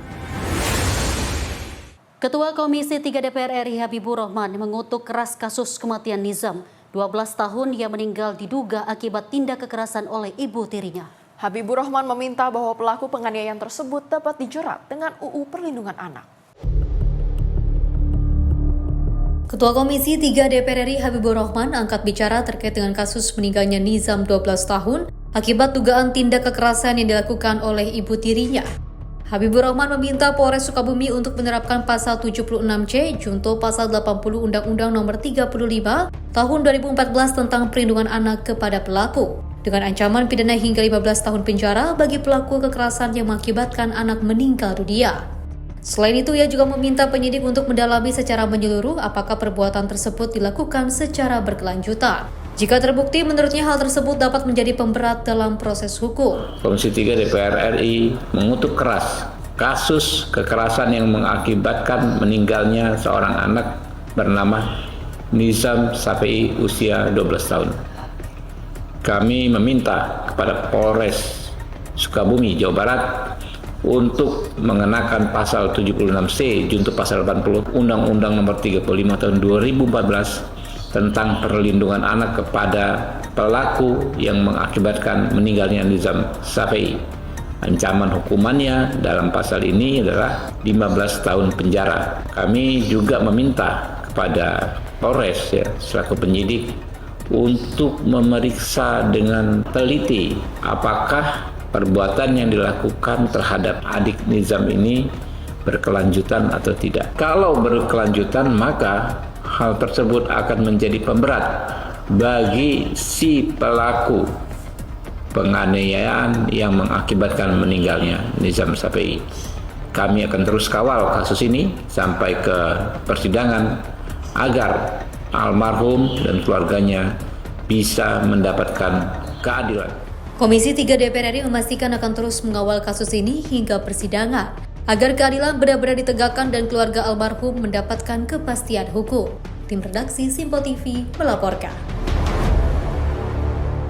Kita kembali ke informasi peristiwa di mana dua armada bus Transjakarta terlibat kecelakaan beruntun di jalur layang koridor 13, tepatnya di ruas jalan arah Cipulir, Jakarta Selatan. Pemirsa, insiden yang terjadi pada Senin pagi diduga akibat salah satu pengemudi bus yang berinisial Y terkantuk saat bertugas. Dan meski tidak ada korban jiwa, sejumlah penumpang mengalami trauma dan harus dievakuasi dari atas jalur layang. Kecelakaan yang melibatkan dua bus Transjakarta ini terjadi di jalur khusus busway yang berada di atas ketinggian atau jalur langit koridor 13. Peristiwa bermula saat bus biang lala yang dikemudikan pria berinisial Y menuju dari arah Kebayoran menuju Cipulir. Bus Y diduga hilang kendali hingga masuk ke jalur berlawanan dan menabrak bus Mayasari Bakti yang dikemudikan oleh A. Kerusakan parah terlihat pada kedua moncong bus akibat benturan keras atau adu banteng. Kuatnya benturan membuat bagian depan bus mengalami kerusakan cukup parah. Dugaan sementara dari hasil penyelidikan di lapangan, kecelakaan disebabkan oleh kelalaian supir bus yang terkantuk sehingga tidak sempat melakukan pengereman. Petugas dari Transjakarta bersama pihak kepolisian segera melakukan evakuasi terhadap para penumpang yang terjebak di dalam armada. Para penumpang terpaksa diturunkan di tengah jalur layang untuk dipindahkan ke armada bus lainnya guna melanjutkan perjalanan. Akibat insiden ini, operasional di koridor 13 sempat terganggu karena posisi kedua bus yang menutup jalur. Pihak manajemen Transjakarta menyatakan akan melakukan evakuasi mendalam terkait insiden ini, termasuk memberikan sanksi tegas jika terbukti ada pelanggaran prosedur oleh pramudi. Rizna Nur, jurnalis Simpo TV, melaporkan. Pemirsa, dua bus Transjakarta terlibat kecelakaan di koridor 13 Puri Beta Petukangan, Cipulir, Jakarta Selatan, hingga menyebabkan 23 penumpang mengalami luka-luka. Atas insiden tersebut, PT Transjakarta memohon maaf kepada para penumpang dan pengguna jalan, serta berkomitmen akan menangani situasi tersebut secara cepat dan profesional.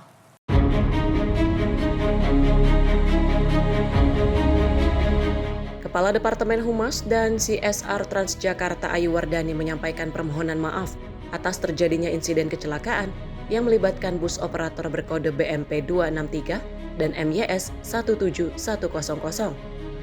PT Transjakarta mengonfirmasi bahwa pihaknya kini tengah melakukan proses investigasi internal. Selain itu, pihak manajemen juga berjanji akan memberikan penanganan cepat dan profesional terhadap para korban, serta memastikan standar keamanan operasional segera kembali pulih. PT Transjakarta juga memastikan prioritas utama perusahaannya kini adalah keselamatan penumpang dan penanganan medis bagi para pelanggan yang terdampak. Transjakarta memohon maaf yang sebesar-besarnya atas insiden kecelakaan yang melibatkan armada operator BMP 20263 dan MYS 17100 di koridor 13, tepatnya di ruas Swadharma arah Cipulir. Ya, fokus utama kami saat ini adalah memastikan keselamatan pelanggan. Tadi petugas juga langsung melakukan evakuasi cepat ke halte Cipulir dan pelanggan yang mengalami luka ringan telah mendapatkan penanganan.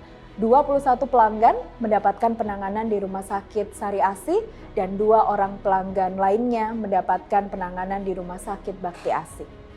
Ya, kami memastikan bahwa seluruh biaya ditanggung oleh Transjakarta dan operator. Dan untuk penyebab insiden ini tengah dalam proses investigasi mendalam. Transjakarta berkomitmen penuh untuk menangani situasi ini secara cepat dan profesional demi keamanan seluruh pelanggan. Akibat kecelakaan adu banteng tersebut, layanan bus Transjakarta Koridor 13 Cipulir sempat mengalami keterlambatan signifikan. Kepadatan kendaraan juga terlihat menumpuk di area Puri Beta 2 hingga kolong jor selama proses evakuasi ini berlangsung. Dari Jakarta, Sri Dewi Andayani, Sinpo TV melaporkan.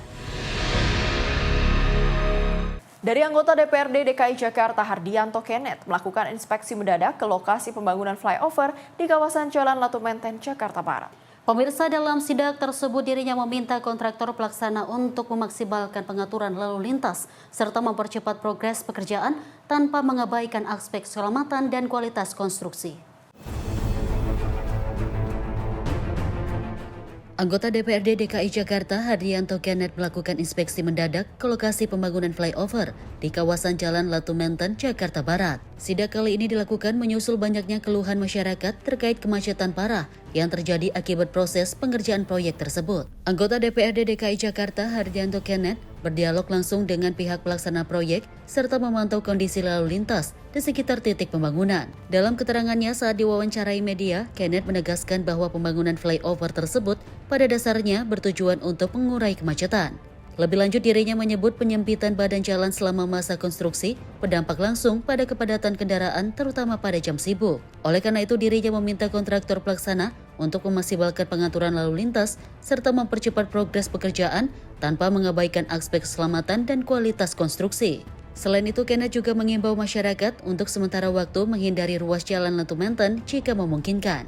Ya, memang pembangunan flyover ini kan tujuan utamanya kita tahu ya bahwa memang dibangunnya ini karena permasalahan kemacetan yang kita tahu bahwa dalam setiap menit proses pembangunan cuman yang menjadi keprihatinan saya masyarakat komplain di media terutama di media sosial saya bahwa proses bangunan jalan layang ini kita lihat sendiri ya, banyak sekali kan penutupan jalan, jadi penyempitan, jadi volume jalannya akan menjadi mengecil, yang dari 3 jalur menjadi 1 jalur.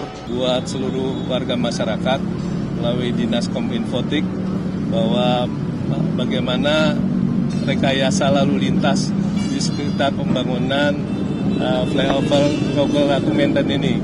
Dan memang sudah disampaikan secara publik bahwa rute alternatif menghindari ruas jalan yang Bapak dan Ibu lihat memang jumlahnya semakin mengecil.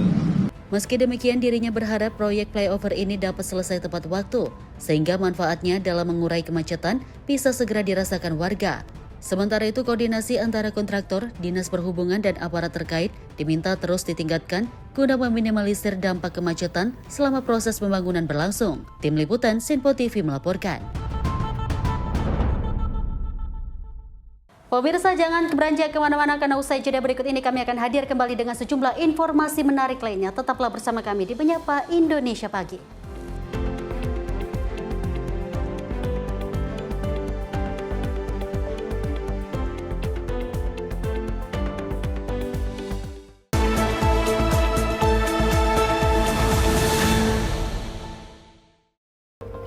Om Swastiastu Semoton, bagi Anda yang berada di Bali, khususnya di Bukit Bakung, kini Anda dapat menikmati siaran Sinpo TV di channel digital 30 UHF. Segera scan ulang televisi digital atau set-top box Anda untuk memastikan tidak melewati program-program terbaik di Sinpo TV. Sinpo TV, referensi berita politik masa kini.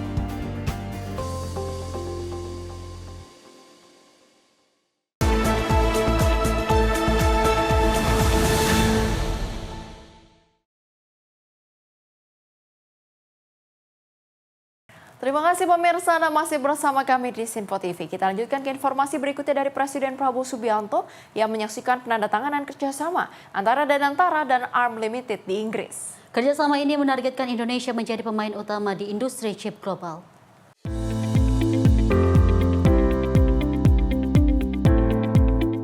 Presiden Republik Indonesia Prabowo Subianto menyaksikan penandatanganan kerjasama antara Danantara dan juga ARM Limited di London, Inggris pada Senin 23 Februari 2026 waktu setempat. Kerjasama ini bertujuan memperkuat visi Indonesia dalam menguasai teknologi semikonduktor atau chip.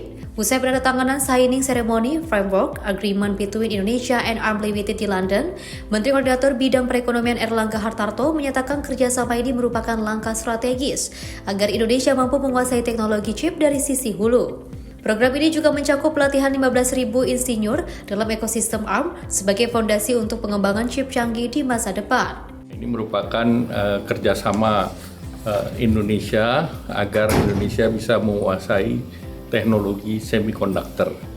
Dan ARM ini adalah salah satu perusahaan yang menguasai pasar semikonduktor, terutama untuk dari segi desain. Jadi ini yang dan dengan kerjasama ini diharapkan Indonesia bisa melakukan pelatihan terhadap 15.000 engineers kita di dalam ekosistem ARM agar mereka bisa menguasai teknologi chip desain. Dan rencana kerjasamanya dilanjutkan kepada generasi selanjutnya dari semikonduktor atau chip, sehingga Indonesia mempunyai kemampuan di bidang semikonduktor dan desain. Ini sesuai dengan arahan Bapak Presiden untuk penguasaan teknologi secara mandiri, terutama di sektor elektronik yang sektor yang sangat strategis. Ini melengkapi sektor ketahanan pangan, ketahanan energi, dan yang ini yang leapfrog untuk di digital ecosystem. Sementara itu, CEO Danantara Roslan Roslani menjelaskan Indonesia membidik 6 pasar industri, termasuk otomotif, Internet of Things, data center, peralatan rumah tangga, kendaraan otonom, dan juga quantum computing. Kerjasama ini diharapkan mendorong lompatan besar bagi industri semikonduktor dalam negeri. Memang akan ada 6 industri yang akan dipilih untuk pengembangan dari chips ini, dan rencananya juga seperti yang disampaikan Pak Menko, ada 15.000 engineers kita yang akan di-train, dilatih oleh ARMS ini, baik dengan mengirimkan mereka ke sini ataupun nanti akan pengajar mereka akan datang ke Indonesia dengan modul-modulnya, dan ya harapannya ini akan membuat satu lompatan atau leapfrog dari semikonduktor industri yang ada di Indonesia.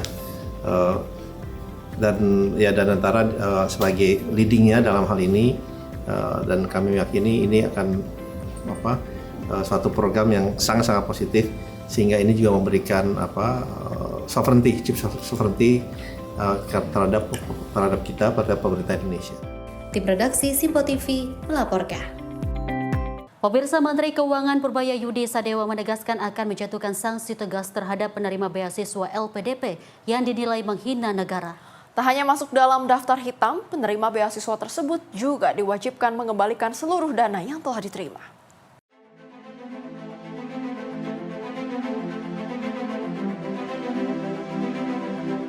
Menteri Keuangan Purbaya Yudi Sadewa menyatakan penerima beasiswa Lembaga Pengelola Dana Pendidikan atau LPDP, Dwi Sasetning Tias dan suaminya Arya Iwantoro akan dimasukkan dalam daftar hitam pemerintah. Pernyataan itu disampaikan Purbaya dalam konferensi pers APBN Kita, Senin 23 Februari 2026.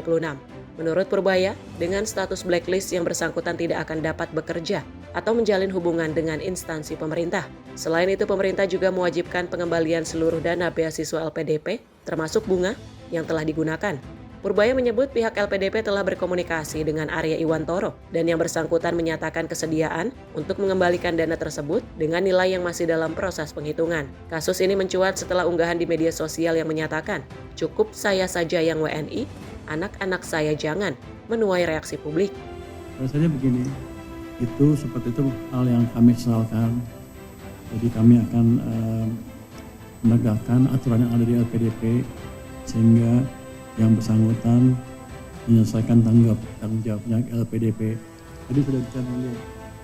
Jadi ke Pak Bos LPDP. Jadi Pak Dirut nih bosnya LPDP nih sudah bicara tadi dengan suami terkait ya. Dan dia sepertinya sudah setuju untuk mengembalikan uang yang dipakai oleh LPDP. Berapa tuh? Jadi termasuk bunganya loh. Meski yang bersangkutan telah menyampaikan permohonan maaf, pemerintah menegaskan proses penegakan aturan tetap berjalan. Dari Jakarta, Jihan Nabila, Mutia Anggiani, Sinpo TV melaporkan. Sedangkan anggaran pendapatan dan belanja negara hingga akhir Januari 2026 mencapai defisit sebesar 54,6 triliun rupiah atau 0,21% terhadap produk domestik bruto. Pemirsa, pemerintah menegaskan posisi tersebut masih terkendali dan sesuai dengan desain APBN 2026.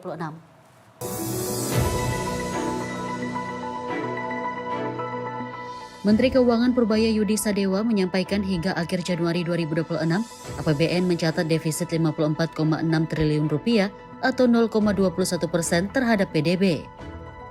Menurutnya, angka tersebut masih terkendali dan sesuai dengan koridor desain APBN 2026. Purbaya menjelaskan angka tersebut setara 0,21% dari produk domestik bruto dan dinilai masih berada dalam batas aman sesuai target yang telah ditetapkan pemerintah. Adapun hingga akhir Januari, pendapatan negara tercatat 172,7 triliun rupiah atau 9,5% dari target tahunan.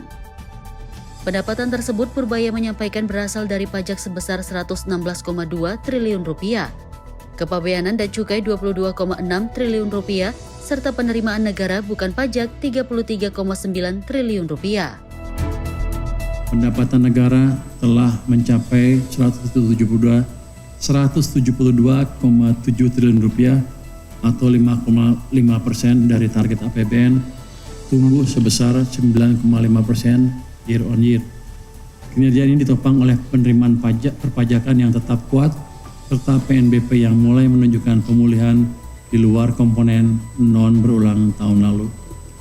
Di sisi belanja negara terrealisasi sebesar 227,3 triliun rupiah atau 5,9% dari pagu APBN, tumbuh tinggi sebesar 25,7% year on year. Ini menunjukkan akselerasi belanja pemerintah sejak awal tahun, khususnya untuk mendukung program prioritas, menjaga daya beli, dan mendorong pertumbuhan ekonomi di triwulan pertama. Kalau Anda lihat tuh, pertumbuhan pajak di bulan Januari itu tumbuhnya 30,7% dibandingkan dengan tahun lalu. Ini artinya ada perbaikan ekonomi maupun ada perbaikan sedikit atau banyak dari efisiensi pengumpulan pajak di Dirjen Pajak. Saya harap ke depannya akan berlanjut terus. Dengan dinamika yang saya sebutkan tadi, posisi defisit APBN tercatat mencapai 54,6 triliun rupiah atau hanya 0,21% dari PDB. Angka ini masih sangat terkendali dan berada dalam koridor desain APBN 2026. Dari Jakarta, Jihan Nabila, Mutia Anggiani, Sinpo TV melaporkan.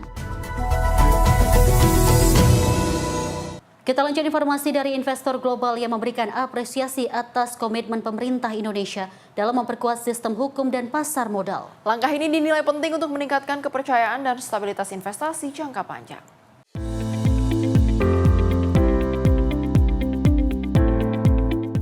Pemerintah Indonesia tengah memperkuat pasar modal sebagai bagian dari upaya membangun kepercayaan investor global. Langkah ini mendapat apresiasi langsung dari para investor saat Presiden RI Prabowo Subianto bertemu dengan pengusaha di Amerika Serikat. Chief Investment Officer dan Antara Indonesia, Pandu Syahrir, menyampaikan bahwa isu kepastian hukum menjadi fokus utama bagi investor internasional. Para investor menilai penguatan sistem hukum dan juga transparansi menjadi fondasi penting untuk menciptakan iklim investasi yang sehat dan juga berkelanjutan. Banyak sekali juga tambahan, dan ini sekarang sedang kita tadi bicarakan reformasi yang dilakukan di pasar modal, bahwa pasar modal sangat penting untuk bisa meningkatkan confidence. Tadi banyak bahasa-bahasa seperti confidence building, dan mereka sangat apresiasi bahasa yang Pak Presiden tekankan mengenai penguatan legal system certainty of legal system, dan juga mereka sangat apresiasi juga bahwa ada pembentukan Danantara yang Bapak Presiden inisiasikan, bahwa ini bisa menjadi salah satu calon mitra mereka karena mereka juga sudah sangat terbiasa bermitra dengan sovereign wealth fund lain. Selain itu, pembentukan Danantara turut menarik perhatian investor global sebagai calon mitra strategis. Skema kemitraan ini dinilai sejalan dengan praktik global, memungkinkan investor membangun kerjasama jangka panjang dan menghubungkan modal internasional dengan peluang investasi domestik. Tim redaksi Simpo TV melaporkan. Sedangkan sejumlah investor global dari Amerika Serikat siap menanamkan modal di Indonesia. Pemirsa, fokus investasi meliputi energi bersih, infrastruktur, dan pemanfaatan teknologi AI untuk sektor strategis.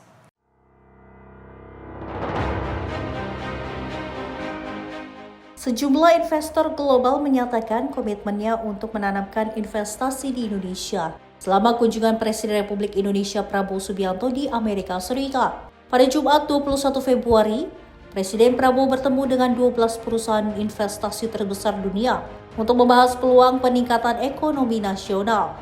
Chief Investment Officer Danantara, Pandus Syahrir, menegaskan bahwa beberapa kemitraan sudah disepakati dan tinggal menunggu pengumuman resmi. Sektor yang diminati meliputi energi terbarukan, infrastruktur, energi transisi, serta kewirausahaan berbasis teknologi. Sebetulnya bukan hanya diskusi, kita Sebenarnya udah. Jadi semuanya itu memang kita belum announce, tapi memang ini semua sudah merupakan partnership yang nantinya pada saat waktunya akan kita sebut. Jadi sektor-sektornya tadi ada renewable energy, infrastruktur, mereka banyak fokus pada infrastruktur, energi transisi, dan juga tadi dari sisi entrepreneurship teknologi, salah satunya adalah salah satu investor terbesar di OpenAI. Nah, mereka bilang bagaimana bisa penggunaan OpenAI juga kepada sektor SOE kita untuk meningkatkan efisiensi. Salah satu investor utama OpenAI mendorong pemanfaatan AI untuk meningkatkan efisiensi di sektor strategis Indonesia. CEO Danantara, Rosan Roslani, menilai kehadiran para petinggi perusahaan menunjukkan keseriusan minat terhadap Indonesia, mempertegas posisi negara sebagai destinasi investasi yang semakin diperhitungkan dunia. Ini bukan hanya isu, tapi tadi Pak Pandu sampaikan sudah lebih lanjut, dan tadi ada ini terakhir juga salah satu karena kita juga Pak Presiden juga sangat apresiasi, senang karena yang datang ini benar-benar seperti level CEO atau presidennya langsung gitu. Tim redaksi Simpo TV melaporkan.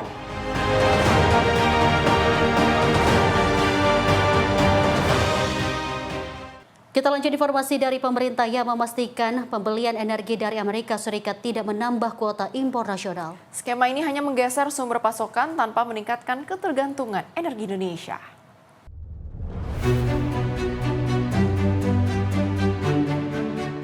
Pemerintah menegaskan pembelian BBM, LPG, dan minyak mentah dari Amerika Serikat senilai 15 miliar US dollar tidak akan menambah kuota impor energi nasional. Kebijakan ini bagian dari kesepakatan tarif antara Indonesia dan Amerika Serikat yang telah diteken Presiden Republik Indonesia Prabowo Subianto dan Presiden Amerika Serikat Donald Trump.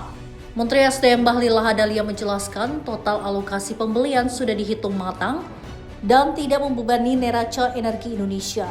Perbedaan hanya terletak pada reposisi sumber negara pemasok, bukan penambah ketergantungan, sementara total volume impor tetap sama. Bahlil menambahkan mekanisme pembelian akan mempertimbangkan aspek keekonomian termasuk harga dan skema kontrak yang kompetitif. Arahan kebijakan ini datang langsung dari Presiden Prabowo dan tahap eksekusi akan dilakukan setelah finalisasi kesepakatan 90 hari ke depan. Kita tahu bersama bahwa dalam perjanjian tersebut telah dimuat secara jelas bahwa untuk memberikan keseimbangan neraca perdagangan kita, maka kita dari sektor SDM akan membelanjakan kurang lebih sekitar 15 miliar US dollar. 15 miliar US dollar yang kita alokasikan untuk membeli BBM di Amerika Serikat bukan berarti kita menambah volume impor. Namun kita menggeser sebagian volume impor kita dari beberapa negara. Di antaranya negara dari Asia Tenggara, Middle East, maupun di beberapa negara di Afrika. Dalam prakteknya nanti, pembelian ini sudah betul akan memperhatikan mekanisme-mekanisme keekonomian yang saling menguntungkan. Baik menguntungkan kepada pihak Amerika Serikat dan badan usahanya maupun dari pihak Indonesia. Tim redaksi Sinpo TV melaporkan. Informasi lain datang dari Wakil Ketua DPR, Dasko, merespon perihal rencana impor mobil pick-up dari India untuk keperluan operasionalisasi Koperasi Merah Putih. Pemirsa, pimpinan DPR meminta pemerintah agar dapat menunda terlebih dahulu rencana tersebut. Kami sudah menyampaikan pesan untuk ditunda dulu, demikian. Pemerintah kini berencana ingin impor mobil pick-up sebanyak 105.000 unit dari negara India untuk operasionalisasi Koperasi Merah Putih. Menanggapi hal ini, pimpinan DPR Dasko meminta agar rencana tersebut untuk ditunda terlebih dahulu. Pasalnya, Presiden Prabowo Subianto saat ini tengah melakukan lawatannya di luar negeri. Dirinya berharap Presiden Prabowo akan membahas secara detail rencana itu setelah kunjungan dari luar negeri. Selain itu, Dasko meyakini Presiden Prabowo akan menghitung kesiapan perusahaan dalam negeri terkait rencana impor mobil pick-up. Jadi rencana untuk impor 105.000 mobil pick-up dari India, saya sudah menyampaikan pesan kepada pemerintah untuk rencana tersebut ditunda dulu, mengingat Presiden masih di luar negeri. Tentunya Presiden pada saat pulang akan membahas detail-detail mengenai impor tersebut, dan tentunya juga Presiden akan meminta pendapat dan mengkalkulasi kesiapan dari perusahaan dalam negeri. Nah, sehingga kami sudah menyampaikan pesan untuk ditunda dulu, demikian. Dari Jakarta, Fahrizal Davariskiano, Sinpo TV melaporkan. Perkembangan rancangan Undang-Undang Perampasan Aset kini dalam penyusunan draft akademik setelah Komisi 3 DPR rampung dalam menghimpun masalah. Pimpinan DPR Dasko mengatakan tahap selanjutnya DPR dipastikan akan melibatkan partisipasi publik dalam proses pembahasan RUU Perampasan Aset.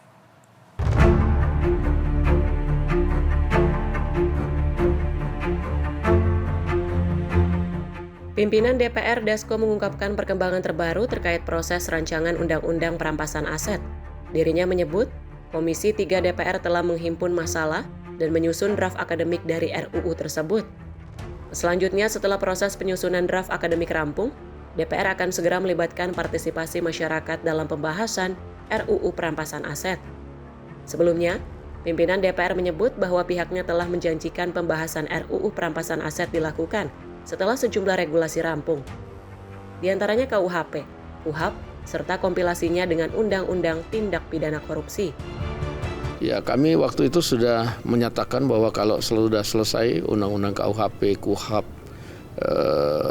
kemudian juga dikompilasi dengan Undang-Undang Tipikor, Komisi 3 DPR RI pada saat ini sedang dan sudah belanja masalah dan sedang dalam penyusunan draft naskah akademik dan RUU. Nah, sehingga ketika itu kemudian selesai, kita juga akan segera menyusul dengan Undang-Undang PPRT dan Ketenagakerjaan tadi.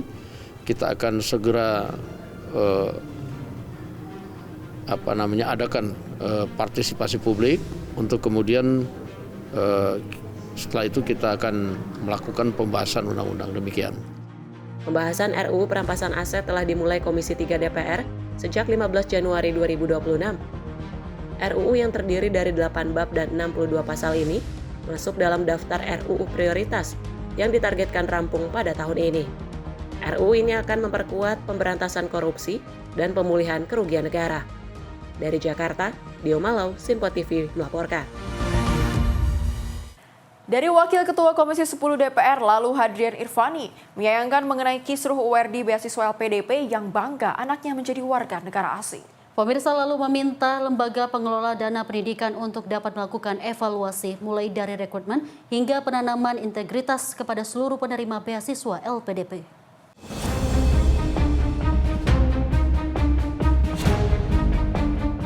Perlu diketahui, awardee berinisial DS mengemukakan bahwa ia bangga karena anaknya mendapatkan paspor Inggris yang tidak seperti dirinya sebagai warga negara Indonesia.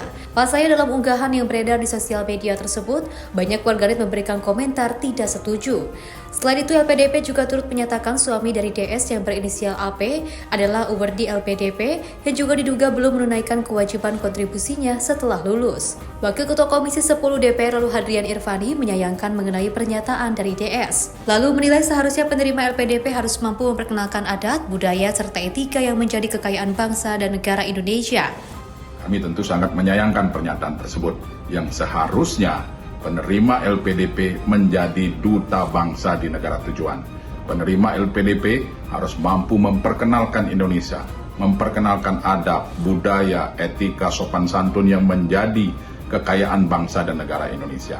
Yang kedua, tentu kami meminta kepada LPDP untuk melakukan evaluasi, mulai dari rekrutmen, evaluasi kontrak, penanaman integritas, penanaman paham kebangsaan keindonesiaan kepada seluruh peserta penerima beasiswa negara atau beasiswa LPDP ini. Yang ketiga, tentu kami mengusulkan agar mekanisme rekrutmen kemudian kebutuhan disesuaikan dengan ketersediaan, pekerjaan, dan keberlangsungan yang ada di negara kita.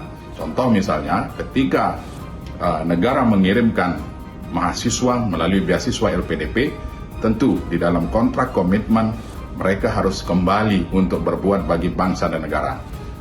Keterbukaan akses yang luas akan mempermudah bagi bangsa dan negara ini untuk memberikan pemerataan jangkauan bagi para calon penerima LPDP. Dari Jakarta, Fahrizalda Faristiano, Simpo TV melaporkan. Pemirsa, pimpinan DPR RI Dasko menanggapi adanya laporan terkait ratusan karyawan yang dirumahkan secara sepihak oleh PT Karunia Alam Segar, produsen mie sedap. DPR RI memastikan pihak mie sedap segera menghentikan PHK yang terjadi. Diketahui sebelumnya ratusan buruh yang bekerja di PT Karunia Alam Segar atau pabrik mie sedap terancam tidak mendapatkan tunjangan hari raya lantaran pihak perusahaan merumahkan mereka sejak 3 hari sebelum bulan Ramadan tanpa alasan yang jelas. Padahal kontrak kerja buruh dengan perjanjian kerja waktu tertentu masih aktif atau berlaku selama beberapa bulan ke depan. Menanggapi hal tersebut, Wakil Ketua DPR RI Dasko telah menerima aspirasi dari PT Karunia Alam Segar, produsen mie sedap, terkait ratusan buruh pabrik mie sedap mendadak dirumahkan 3 hari sebelum bulan suci Ramadan. DPR RI pun juga telah melakukan koordinasi dengan pihak mie sedap dan juga dipastikan akan menghentikan polemik PHK yang terjadi.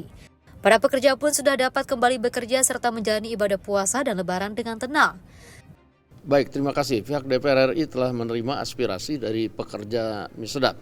Dan tadi kami sudah melakukan koordinasi dengan pihak mie sedap dan didapatkan hasil bahwa pihak mie sedap akan segera menstop PHK yang terjadi dan pihak mie sedap juga berjanji tidak akan ada PHK di mie sedap lagi. Dan ini adalah hal yang menurut kami seharusnya tidak terjadi pada saat puasa dan menjelang lebaran. Sehingga tadi sepakat pihak mie sedap untuk menstop PHK. Demikian. Sebelumnya polemik ratusan buruh PT Karunia Alam Segar atau pabrik mie sedap yang dirumahkan ini memicu kekhawatiran lantaran mereka tidak mendapatkan pesangon dan THR. Dari Jakarta, Mahathir Muhammad, Andi Rezaldi, Simpo TV melaporkan. Kembali dari Wakil Ketua DPR Dasko yang mengungkapkan rapat pimpinan DPR telah menyepakati pembahasan RUU Ketenagakerjaan dimulai dengan menggelar partisipasi publik. Pemirsa, DPR RI akan mengundang Federasi Buruh untuk menampung berbagai aspirasi. Rancangan Undang-Undang Ketenagakerjaan yang baru akan mulai dibahas setelah Lebaran atau pada saat masuk masa persidangan DPR setelah berakhirnya reses. Hal ini disampaikan oleh pimpinan DPR RI Dasko saat ditanya mengenai perkembangan RUU tersebut. Dirinya menyebut, tahap awal pembahasan akan difokuskan pada aspirasi publik, khususnya kalangan serikat buruh, sebelum nantinya masuk ke pembahasan lebih lanjut. Pimpinan DPR bakal mengundang federasi hingga serikat buruh untuk membahas RUU melalui mekanisme partisipasi publik. Ya, kalau untuk revisi Undang-Undang Ketenagakerjaan, saya pikir nanti setelah masuk masa sidang. Jadi DPR ini reses dari tanggal 19 Februari sampai dengan 19 Maret. Nah, nanti 19 Maret masuk, kemudian kepotong Lebaran. Setelah itu kemudian baru kami sudah sepakat melalui Rapim kemarin sebelum reses bahwa Undang-Undang Ketenagakerjaan akan mulai kita jalankan dengan menggelar partisipasi publik di DPR dan kemudian juga mengadakan pertemuan-pertemuan serta membentuk tim dengan federasi-federasi serikat buruh. Demikian. Diketahui RUU Ketenagakerjaan masuk dalam prolegnas DPR tahun 2026. Undang-undang ini dibuat untuk menindaklanjuti putusan Mahkamah Konstitusi. Dalam putusannya, MK memerintahkan DPR untuk membentuk Undang-Undang Ketenagakerjaan yang baru dalam rangka mengharmonisasikan dan menyingkronkan substansi dalam Undang-Undang Cipta Kerja. Dari Jakarta, Dio Malau, Sinpo TV melaporkan. Pemirsa, kita lanjut informasi dari pimpinan DPR RI Dasko yang mengungkapkan saat ini pihaknya masih menerima berbagai masukan terkait rancangan Undang-Undang Perlindungan Pekerja Rumah Tangga. Dirinya menjelaskan RUU PPRT akan menekankan perlindungan bagi para pekerja.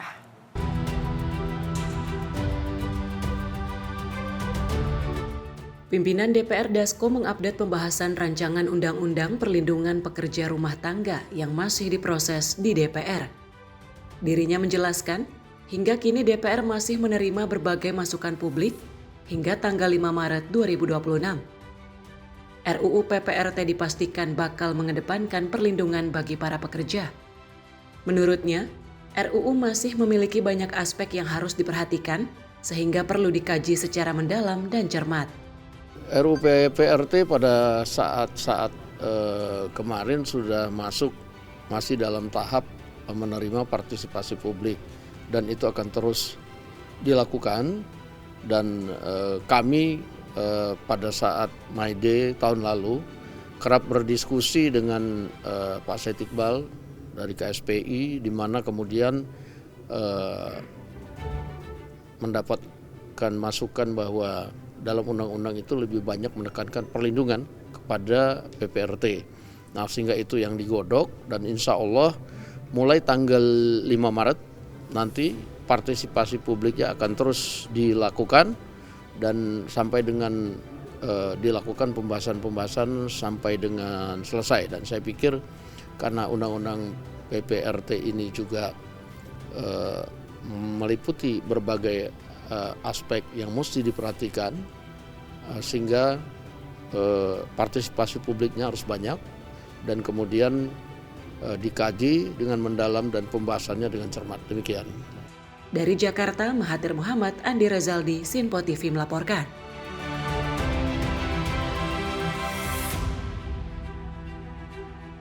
Pemirsa, informasi tadi menutup perjumpaan kita di Menyapa Indonesia Pagi hari ini. Saya Dewi Manik dan saya Priska Priscila mewakili seluruh kerabat kerja yang bertugas pamit undur diri. Terima kasih dan sampai jumpa.